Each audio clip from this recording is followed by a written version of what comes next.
The Boston Celtics may be the best team in the NBA. The Boston Celtics stand atop the NBA with an impressive 26-7 record. The two teams after the Celtics are the Timberwolves at 24-9 and the Bucks at 24-10. Some may think the Celtics are so good because possibly they have an easy schedule, but that can be further from the truth. The Boston Celtics thus far have had the hardest strength of schedule in the whole entire league. Other contenders like the Milwaukee Bucks or the 76ers have the easiest and the third easiest schedule in the league. Now, how is it that the Celtics stand atop the league with such a grueling schedule? It's because of their star-studded roster. This Celtics have the starting five that consists of 5 all-star level players: Drew Holiday, Derek White, Jaylen Brown, Jason Tatum, and Kristaps Porzingis. This is by far the best starting five in the NBA, but I want to talk about the backcourt of Holiday and White. Derek White and Drew Holiday are two of the best defensive guards in the NBA. Derek White has the 5th best defensive rating among all guards this season at 111.7, with Drew Holiday being placed at the 9th best defensive rating among guards at 112.6. This is extremely impressive to have two guards in the top 10 of defensive ratings in their respective position. Derek White averages the most blocks per game among players 6'7" and under with 1.3 blocks per game, and he's also been amazing when it comes to stealing the ball. White averages 1.2 steals per game. Now, Derek White is more than just his defense. Derek White has shown great improvement in his offensive game since joining the Celtics. Derek White in his 3rd season with the Celtics averages 17 points per game while being the 4th scoring option on this star-studded team. This is practically unheard of. Derek White also has a tremendous offensive rating with 132.4, which puts him in 5th place among all players' offensive ratings.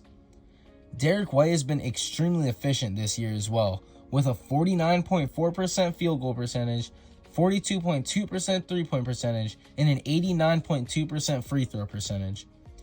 White is practically in the 50-40-90 club this season, making him by far the most efficient player on the Boston Celtics. Now, I could sit here and talk about Jason Tatum for an hour, but we already know his role with the Celtics. Tatum is the Batman who leads this Celtics team. Tatum averages 27 points per game, 8.5 rebounds per game, and 4.5 assists per game. Tatum has also been quite efficient this year from the field at 47.4% field goal percentage, but not as efficient from 3 with a 34.7% three-point percentage. He also has an 80.6% free throw percentage. Now let's talk about Jaylen Brown. After the end of the 2022-23 NBA season, Boston Celtics star shooting guard Jaylen Brown was doubted by many fans and people within the organization. Jaylen Brown came off his worst game turnover-wise in his career, attacking a horrible 8 turnovers in Game 7 versus Miami. That game would have sent the Celtics to the finals, turning the most historic comeback in NBA history, being down 3-0 in a series and still winning.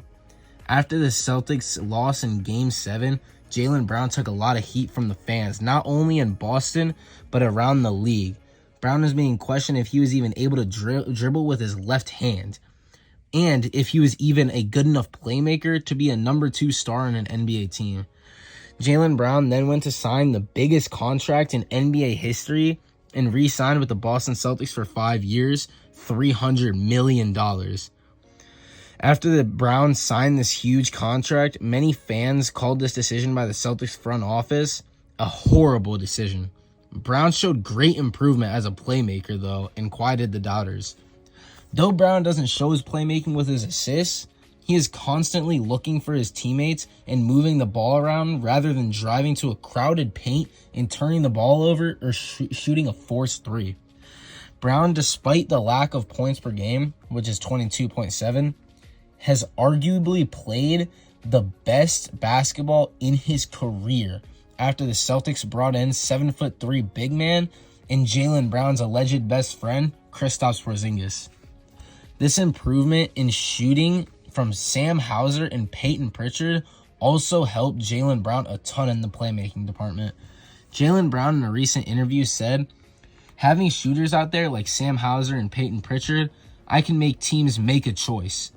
Having an athletic big, which is a rim threat, either Nimi Isketa, or Kristaps Porzingis, that also makes teams make a choice.